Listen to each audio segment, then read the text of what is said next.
Welcome, fellow last places, to another episode of LPF Debrief, where Chris and I talk about comic books, movies, and TV shows. And with today's episode, we are talking about episode 5 of Hawkeye. You guys have been with us.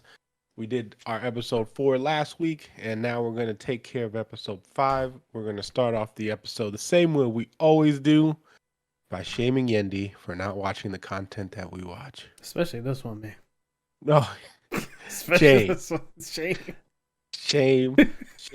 Before we get into it, guys, the same thing as always. Please like, subscribe, do all that good stuff. We are still doing a mouse giveaway of the Steel Series 3 wireless mouse. So once we hit 100, I believe we're at 78. We should have more coming in. Shout out to all our new subscribers and stuff like that. There's a couple of you guys from my job and Alan's job and stuff like that seem interested, and I'd like to welcome you guys. Yeah, for sure. So at the time of this recording, I believe we're at 78, so 22 more, and then we will start that mouse giveaway. So as soon as we hit 100, we will be doing that. And if you guys don't like to follow us on YouTube, you can follow us on all the other platforms that we're on too. So please check us out. And for sure, there is going to be spoilers in this one because there's something major that happens in this episode. Huge, major.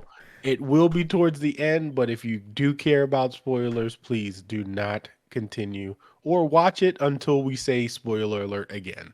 So, with that being said, we got Chris here as always. Chris, what was your first reaction to Hawkeye? So I actually made my wife upset at the end of the episode. I had to explain what was going on.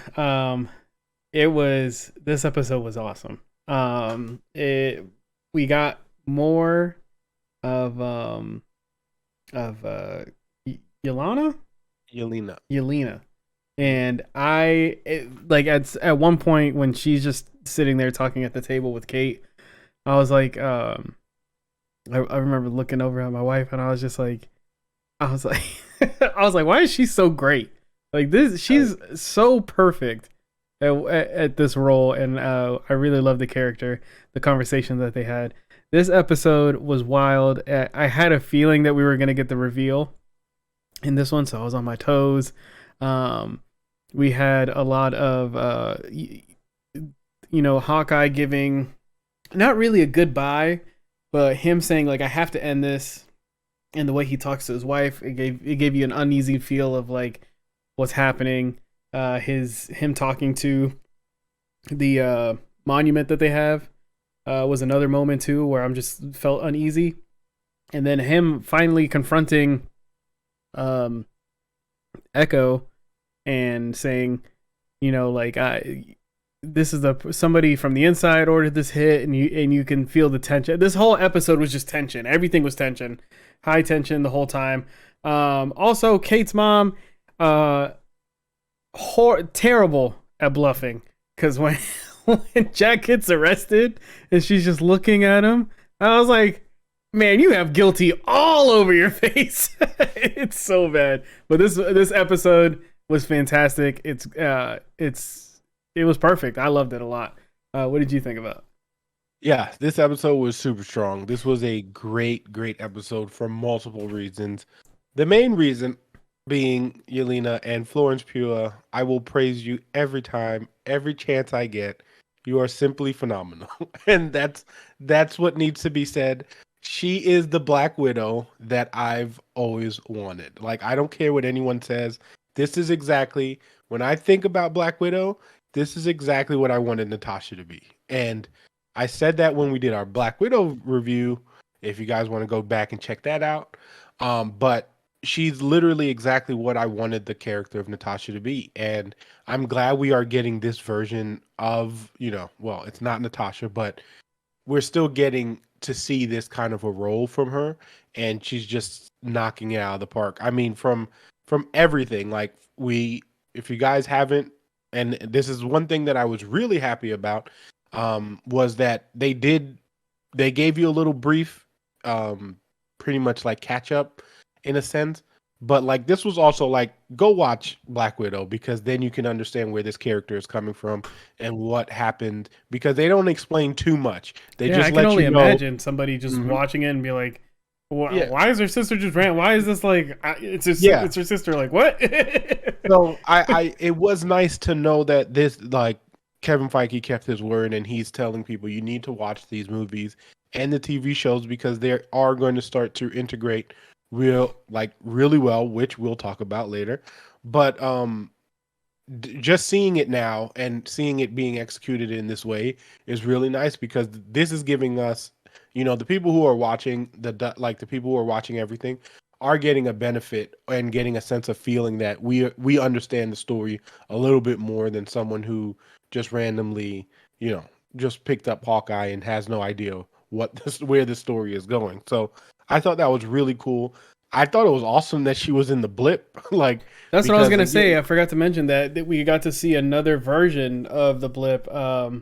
So far, still my favorite is Monaco Rambeau in the just seeing the chaos in the hospital scene. But with this one, seeing how quick it felt for them, it was literally like she washed her hair. It was a blink. It was literally 5 seconds, and she comes out and everything's in 5 years has gone. And I was like, holy crap! And the way they showed it, the paint coming off the walls and everything, I was like, this is amazing. Nuts. Yeah. It was so dope. I love that they keep referring back to this because it just shows you the effect that Thanos had on the world. So I love that looming thing is always there, that this is how the world was affected. And I thought it was super cool the way that they did it with Yelena because it's like, yeah, she got blipped. It was a couple of seconds. And if you remember, before they all leave, Black Widow says, see you in a second.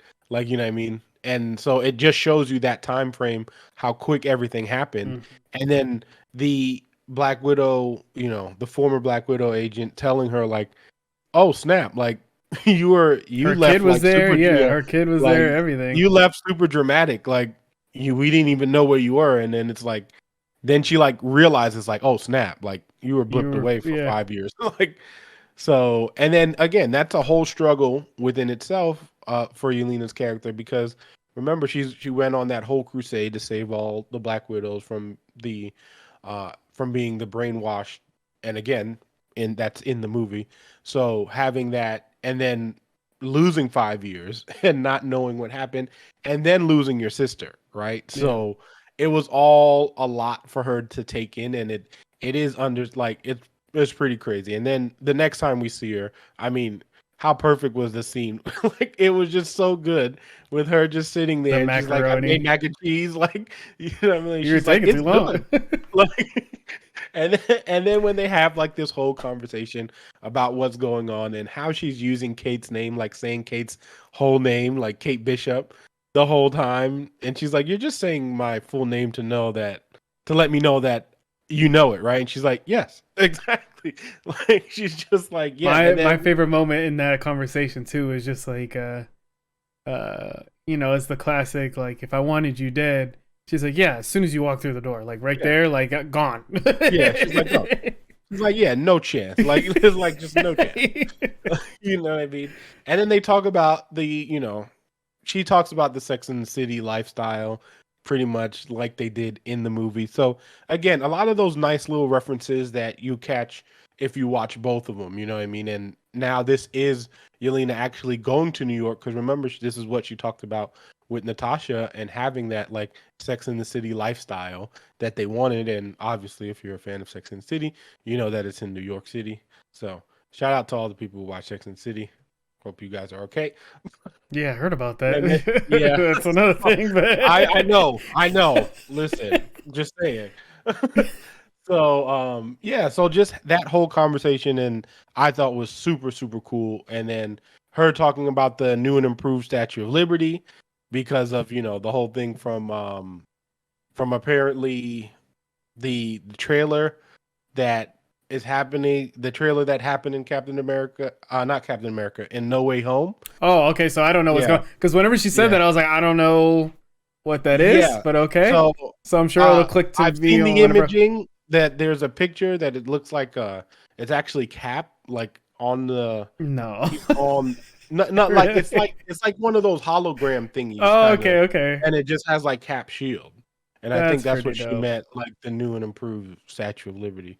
So we'll probably see that, later. If you guys know, I mean, for all the people who are watching SpiderMan on Thursday Oh, or bless Friday. your hearts Whoever. if Yeah. you did not get tickets for the weekend. Oh Hey yeah, man, you're good not luck for watching. the week because I'm Well, staying off of social media and everything, and good luck with you. All right, I yeah, know there's posters going around. They're trying to do the whole don't Star Wars spoil. thing, no spoilers.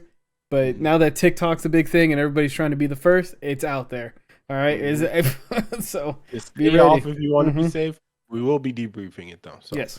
but yeah, going back on, and then like you said, with the whole Clint having that monologue, well, not well, I guess it's a monologue, but basically talking to Natasha and telling. I thought it was super cool that they put the Volmir music when he was having this conversation, and it's just like just bringing you back into those feels, and then Hawkeye just really like stripping down and letting you know like how much he misses, Natasha, and he really needed to speak to her. And then you knew he was about to do something crazy because it was just like, and then he was just like, "All right, yeah, so I'm also need you to like to apologize for this Yeah. that's about to happen." So when he said that, I instantly knew the Ronin costume was coming back on because he was about to do something that he probably shouldn't be doing. So We knew that too, but the other thing too, like I said, this whole episode was about being tense, right? You didn't know what was going to happen. There was a whole bunch of like distrust with everybody. You're just like, man, nobody trusts anybody. But every time I saw Clint, like him standing there, I'm thinking like, my dude's about to get shot. Something's gonna happen here. Nothing happens. He walks yeah, away. Whenever he's in the whenever he has her against the car, Echo against the car, when he confronts her, I'm like, dude's gonna wake up, shoot him. I'm like, I'm about to lose this guy, and nothing yeah. happens. And I'm like, man. So the whole But episode really did a good job, where it was just like, we're gonna keep you stressed out a little bit, yeah. all the way up until the end. But So you have so many presences like looming now because like yeah, he is in danger with all of this, right? And then you also have the threat of Yelena who doesn't know, you know what I mean? Like she's only had that at this point of the episode, she had only had the conversation with Kate and she was already like, listen, this is gonna happen. Like, yeah, you know what I mean? Like I'm going to kill him. Like this, it shouldn't. She's saying that it's not even gonna be hard. She's just like it's gonna happen. So having that looming danger of that makes you really pay attention and focus on like, man, is he really going to make it? Like how many more steps can he take before someone just like jumps onto him? So, and I think this happened because now like we said earlier in earlier episodes of this is that because he's so grounded and he's so human, we know the dangers. And that's one of the things that I love that they set up so well is that he feels very vulnerable, so like we are scared for him, and like as you're watching, you're like, is he gonna be okay? Like we do know this is a like like Kate Bishop is like gonna become Hawkeye, but like does that mean we lose Hawkeye? Like it's also you know what I because mean? we're so used to losing somebody that has, like, we saw in the beginning, he's trying to he all he wants to do is spend Christmas with his family. He has kids, he has a wife, and that's all we want is for him to be able to go home and have that like happily ever after moment. And we've already had it with Tony having a daughter and everything like that, and they did a really good job of ripping that away from you really hard. So it's just like Mhm. everybody's on edge for this because it's just like, yeah, there's no happy ending for these heroes. They die doing the job. You know what I mean? They have the call to duty, and it always happens that way. But the other thing that I thought was kind of funny is that he's coming to, whenever he talks to his wife and he's like, hey, this thing just keeps getting bigger and bigger. And Kate tells him, the moment Kate tells him about, like, she says she's Black Widow's sister, and he's like, oh, okay. Like he's just already excited. He's like, okay, just add that to the list. Yeah, That's cool. but he also knows her, which was Yeah. cool too, because it also goes to show another layer of that friendship, even though Yeah. it's a really small detail. Like he says her name, and Hmm. I thought that's a big thing because it's like, oh, okay, so like he knew everything about Natasha, like which now I mean, it's safe to say Clint was probably the only person who knew everything about Natasha. So for him to know who she is really shows their friendship. And I thought that was a great way of like it's very small and it's very subtle, but it's a great way to show you how close they were, even though this show essentially is showing you that relationship as strong as it was and how close they were, but that him knowing that and no one else knowing it is like perfect, you know. So I thought that was awesome. And shout out to Laura, who is is Hawkeye's wife. I mean, is there anyone who is more ride or die though? Like seriously. She said, We "Do don't what have you got to anyone in the do. I trust MCU your who is gut like, judgment." You know, yeah, like she's just like supportive. She's everything everything you want, everything you want. If you're gonna be, and then we have the great fight between Maya and Hawkeye, and I mean Ronan at this point. So that whole thing and him just like taking everybody out like that way, and I love that they show that difference of style for like Hawkeye and when he's Ronin, because like with Ronin, it is the more ninja approach. Things happen quickly. It isn't like, you know, oh, like I'm shooting this arrow, or like it's like, no, you just don't know what's happening. Like you're gone. You're off the screen and that's it. And I think that whole approach is super cool. And I love that he shows Maya who he is, right? Yeah. And like so he's like, listen, I'm not gonna kill you, but like just know I could have if I wanted to. And like I'm gonna give you this information, which obviously is now gonna give Maya the you know turn the brain like the brain on to be like, oh wait, maybe I'm doing the wrong thing now. And but also him having that moment of like, I'm not going to kill you, but if you touch my family or Karma, he has no problem snapping right back into what he used to do. He's like, I will take you out. Like that's it. I was like, geez, man. That is just like it. That's his main focus, right? So I think it's great that Hawkeye shows that and shows that level of care for his family, and then he reveals that it was your boss that kind of was the informant. So we'll get that real quickly. We're almost there. We'll get to that. I wanted to shout out the guy. This guy, I feel so bad. One of the tracksuits, the one that the arrow almost hits and the scroll comes out, that guy cannot catch a break, bro. No. So when the arrow comes up and he screams again, I was like, man, this guy's not gonna be able to sleep ever. Like he's so it's so funny. And then another really cool moment, which they not stole, but I guess reference from the comic book when they're holding the arrow, when she holds the when Kate gives the arrow to Hawkeye and they have like that thing. She in the comic book she goes, you're still my hero. And they didn't say that here, but that's where that like panel's from. So it's super cool. Okay. And then we see Yelena one more time, and then we see a text message that says Kate Bishop, and this is what I talk about with setups and stuff like this. If you pay attention, you know who sent her that text, even though it says unknown, but it says Kate Bishop because that's literally what she said the whole conversation. So you instantly know who it is who's sending her this text message. So I thought that was a super cool way of without a benefit of the doubt, like, oh yeah, she sent you that thing, and they're having that conversation, and she's letting Hawkeye know, and then she sees the picture, and the theories were correct. We are getting Kingpin, which if you guys watched the earlier episodes, I called this. Yeah. I knew this was happening. I screamed before he even said Kingpin. I was like, ah! Bree was like, I don't know what's going on. You're yelling. I was like, it's hard to explain, man.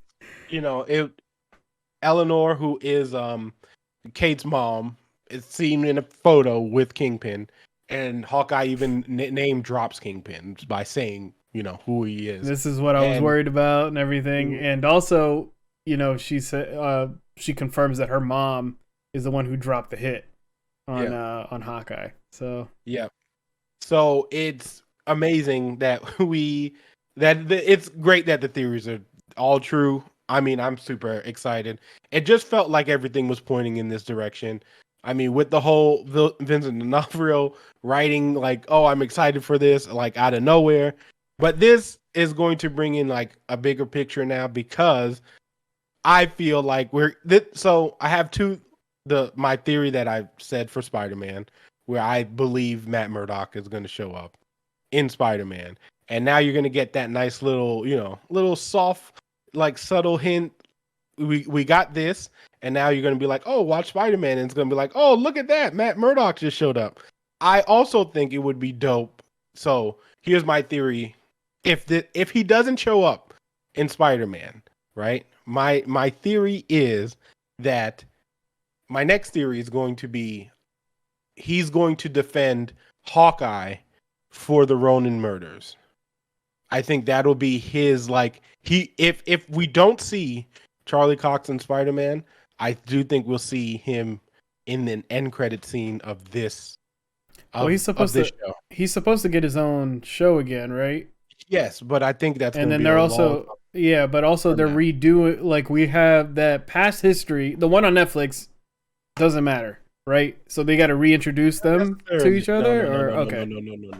That's not happening because Fisk already has the white suit on. So I it would I don't think they're going to throw away that history. It wouldn't make sense because technically their stories were going on during the MCU stuff.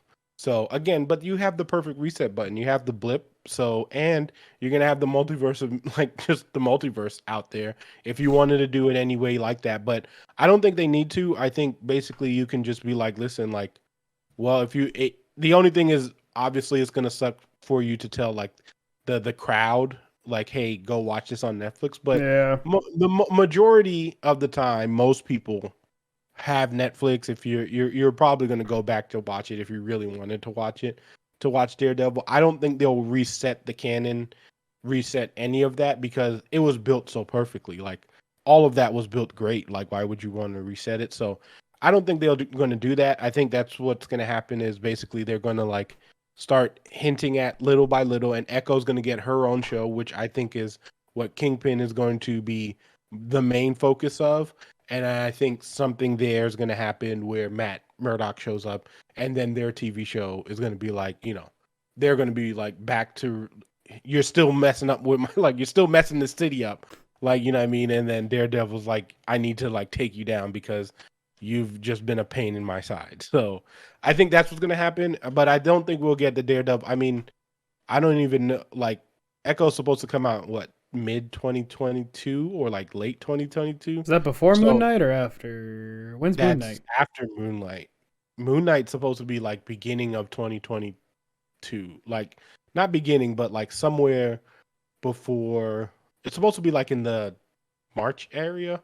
We'll check out the calendar and stuff. But like there's a bunch, like it's definitely after Moon Knight. Because Echo's not shot yet. And Moon Knight should have already finished rapping. Dang. So yeah, there's a lot of content coming, and then also the super cool little thing. If you guys watch that closing credit scene, it's not an actual scene, but the little like things that they show, they show a big outline of Fisk. Go back and see it. If you look at the Hawkeye, it shows Kingpin. You didn't happen to go back and check that edit thing I told you about, did you? Which one? The fight scene where Yolanda comes up and I said he unmasked her once and then he does it again. No, I didn't look. Oh, okay. I'm starting to feel like I'm crazy. I gotta go back. Yeah. So yeah, it was. I mean, all in all, this episode was fantastic. So I think good, this was a great way to set up the season finale, which is crazy that this is already the season finale. Yeah. Like next week we are going to be done with the Hawkeye series, which is kind of it's sad, but then we get Book of Boba, so we're getting a lot of content coming. You think we out, hear from Fisk? We have to hear from Fisk, right? We have to hear his voice. Yeah, so Dan and Guy, we were talking about this, and I said that I feel like what's going to happen is I don't feel like it's going to be like a major. I don't think the whole episode is going to be about Fisk because I feel like you have to close out. There's a lot of things to close out there. Like I feel like obviously you have to the betrayal with Kate's mom, like that betrayal happening. I feel like needs to be closed. Obviously the Yelena and Clint story or like makeup whatever needs to happen. Kate needs to like actually like fully become a superhero or get that superhero moment essentially. Yeah, that suit's coming up. Yeah, the suit. Like, so I think there's going to be a lot to wrap up. What I said was I think we're going to get a flashback of the orders or Ronin like the conversation with Ronan and Fisk. I do think that might be the conversation we get, or we get a conversation towards the end where it's like, you know, I'm gonna do it myself. yeah, or Something no, like no, that. no. Some kind. I We're feel not like he's get gonna do that. No, something. no, I think he's going to either he's going to show up and just be like, you know, you guys are being like a pain or something like that. If it's it, but I think what makes the most sense is you do a flashback of Ronan having that conversation, or like, you know, Kingpin giving out that order to Ronan and having that, and then obviously like, because then you have that whole thing with Maya and Kingpin. Like I said in the comic books, that says adoptive, you know, daughter. So there's that, and obviously they're going to set that story up to move forward. So I don't think we're going to get too much Kingpin in this, but I do No, think because we're gonna get a lot. So we're gonna get the suit. We're gonna get Fisk at the end, maybe. We're gonna get Valerie's gonna show up, right? That's her name, right? Mm-hmm. She has to show up. I'm thinking. I mean, she doesn't necessarily have to show up, but I think the conversation about her will show up. Yeah. And then also tips for everybody else. Last episode, please make sure to stick around for the credits, because this is when they have the end credit scenes. But yeah. So I do think that's what happened. But so let's just end the show the same way we normally do. What was your favorite part on this episode, Chris? Damn, dude. It's a lot. Yeah, man. That fuzzy picture on the phone was dope. But also that moment where she's like, "Yeah, you could have killed me if you wanted to." She's like, "Yeah, right there at the door." Like, I probably that whole conversation at the table of her like calmly talking to her and be like, "How, like, you teaching Kate, like, one, you're in this world and you're throwing your trust out way too much. Like, how long have you known this man? Oh, a week? Oh, okay, cool. Well." That's not enough to be able to throw your life and be like, "Oh my god, he's the greatest guy ever." So I like that whole moment of her teaching Kate, like, you need to be here, like, you need to be present. It doesn't matter what you saw in the past, but you need to know what's going on now. So yeah, just having that whole perspective thing, I think, was pretty good, dope. That's my favorite part. I mean, again, Florence Pugh just actually is like every time she's on screen, I just want her to be like, just to say anything, it doesn't matter, she's amazing. So I think that whole conversation, just the way that she spoke, the way that she was just like, you know, the whole door thing was amazing. Even her exit, like everything she did was just great in that whole scene. And then even the whole like hot like, "Are you gonna finish that?" And she's like, "Yeah, sriracha and macaroni a thing?" Because I'm actually about to make some. Yeah, it is. All right, I'm gonna try that. Because as soon as I saw the macaroni, I was like, you know what? Yeah. She's like, I can put hot sauce in this. She's like, yeah, okay. Like, so that whole scene to me was dope. I loved every second of that scene. Also calling her out for one fork. You only have one fork? Yeah, it's only me. Oh my god. I mean, that makes sense. It does make sense. Like, when you think about it, like, why do we have all these forks? Just wash that one fork. Like, you know what I mean? Like, if you live by yourself, like, you just wash the one fork. That's a totally thing I would do. I think I might do. Just get one fork and then have, like, you know, the other forks set aside if someone else comes over. It's a good idea. I'm just saying, it's efficient. But thank you guys for joining us for this episode of Debrief. This was episode 5 for Hawkeye. Guys, please, again, we're trying to give away this mouse. So hit that sub button so we can give away that mouse and we can start giving away some other things. As Chris says, let us give you things. And that's what we're trying to do. You guys can we will have the SpiderMan debrief coming up. Yeah. So be on the lookout for that. A lot of stuff on the way. And then again, we have next week, we have the finale of this. And then the end of the month, we've got Book of Boba. So there's a lot of content coming your way, guys. So please, thank you for joining us for all that good stuff. So, yep. So we will catch you guys next week. And again, we will be back with the show on next Tuesday. So please check that out also, guys. So as always, Fire Team out.